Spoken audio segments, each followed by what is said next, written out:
संसद में दिखा अमित शाह का रौद्र रूप, लाल आतंक पर प्रचंड प्रहार, बंदूक उठाने वालों को गोली से जवाब। शाह ने सदन में भरी हुंकार, भारत हुआ नक्सल फ्री। शाह ने सदन में कांग्रेस को ऐसा धोया कि पसरा सन्नाटा। माननीय अध्यक्ष जी, वो सालों से चाहते थे कि इनका दर्द, इनकी वेदना, इनकी परेशानी, नक्सलियों द्वारा किया गया उनको अन्याय और उनके भविष्य को अंधेरे में घेरने वाली ये पूरी व्यवस्था एक बार देश की सबसे बड़ी पंचायत हमारी संसद में उजागर हो और पूरी दुनिया उसको जाने। मगर लंबे समय तक इसको मौका नहीं दिया गया और मुझे इस बात का भी बहुत खुशी है कि देश और हम सब के लिए बहुत महत्वपूर्ण एक घटनाक्रम जो 1970 से लेकर 2026 तक चला, उस घटनाक्रम के बारे में आज संसद में चर्चा हो रही है। मान्यवर थियोरी का जो प्रचार कर रहे थे, वो एक गलत प्रकार का नैरेटिव, एक गलत प्रकार का स्वप्न भोले भाले आदिवासियों के सामने रखा था कि हम आपके अधिकार के लिए लड़ रहे हैं, हम आपको न्याय दिलाने के लिए लड़ रहे हैं, हम आप विकास से महरूम रह गए हो इसलिए लड़ रहे हैं। मान्यवर, आज बस्तर से नक्सलवाद लगभग समाप्त हो चुका है। बस्तर के अंदर हर गांव में एक स्कूल बनाने की मुहिम चली। बस्तर के अंदर हर गांव में राशन की दुकान खोलने की मुहिम चली। हर तहसील पंचायत में पीएचसी, सीएचसी बने, इनके आधार कार्ड बने, राशन कार्ड बने, 5 किलो अनाज मिल रहा है, गैस के चूल्हे वितरित होते जा रहे हैं। मैं इतना ही पूछना चाहता हूं, नक्सलवाद की जो लोग यहां पर वकीलात कर रहे थे उनको, कि ये 70 से अब तक क्यों नहीं मिला। पूरे देश को तो 2014 में नरेंद्र मोदी जी की सरकार आने के बाद देश के हर गरीब को घर मिला, गैस मिला, शुद्ध पीने का पानी मिला, 5 लाख तक का बीमा मिला, प्रति व्यक्ति प्रति माह 5 किलो अनाज मुफ्त मिला। ये बस्तर वाले क्यों छूट गए थे? मैं इसलिए कहना चाहता हूं मान्यवर कि सत्य को झुठलाया जा रहा है।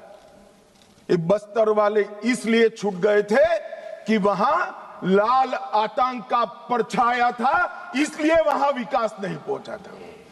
लाल आतंक का परछाया विकास नहीं है इसलिए नहीं गया था। लाल आतंक का परछाई वहां पड़ा था इसलिए विकास नहीं पहुंचा था। आज परछाई हट गई है और बस्तर विकसित हो रहा है। मान्यवर, बस्तर में विकास। ये जो वकील बन रहे हैं एक हथियारी मूवमेंट के, कहते हैं हम अन्याय के खिलाफ लड़ेंगे। संविधान को मानोगे या नहीं मानोगे? किसी को भी अन्याय होता है, इसका उपाय हमारे संविधान के अंदर निहित है। अदालतें बनी हैं, विधानसभाएं बनी हैं, जिला पंचायतें बनी हैं, तहसील पंचायतें बनी हैं। ये पूरी व्यवस्था को नकार कर हाथ में हथियार उठा लोगे? ऐसा कैसे चलेगा? और जस्टिफाई जो करे उनको मैं कहना चाहता हूं, वो समय चला गया। ये नरेंद्र मोदी की सरकार है, जो हथियार उठाएगा उसको हिसाब चुकाना है। इस तरह से नहीं चलेगा। सरकार संवेदनशील है, सभी समस्याओं को सुनना चाहती है, निराकरण भी चाहती है। यही संसद ने ढेर सारी योजनाएं बनाई है, मगर इसका इंप्लीमेंटेशन भी आप नहीं करने दोगे, क्योंकि आपकी आइडियोलॉजी और आपका अवैध शासन वहां पर चलता रहे। मैं आज पूछना चाहता हूं, अभी कांग्रेस के लोग बहुत जोर जोर से आदिवासी का विकास नहीं हुआ, विकास नहीं हुआ, विकास नहीं हुआ कहते थे, और राजकुमार रोज जैसे आदिवासी युवा सांसद भी वोट की लालच में कांग्रेस का समर्थन कर रहे थे, कांग्रेस की थियोरी का समर्थन कर रहे थे। मैं उनको पूछना चाहता हूं, भाई 75 साल में 60 साल तो शासन आपने किया, आदिवासी अभी तक विकास के बगैर क्यों बच गया? विकास तो अब आकर नरेंद्र मोदी जी कर रहे हैं। 60 साल तक उसको घर नहीं दिया, उसको पानी नहीं दिया, इसके लिए स्कूल नहीं बनी, मोबाइल टावर नहीं पहुंचने दिए, बैंक की फैसिलिटी नहीं पहुंचने दी, और अब आप हिसाब मांग रहे हो। अरे भाई, जग थोड़ा तो अपने गिरेबान में झांक कर देखो कि दोषी कौन है। मान्यवर,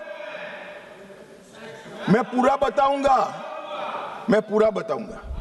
मान्यवर, 12 राज्य, छत्तीसगढ़, तेलंगाना, आंध्र प्रदेश, ओडिशा, महाराष्ट्र, मध्य प्रदेश, झारखंड, बिहार, बंगाल, केरल, कर्नाटक का कुछ हिस्सा और उत्तर प्रदेश के 3 जिले, ये पूरा रेड कॉरिडोर बनाकर रखा और वहां कानून का शासन समाप्त कर दिया।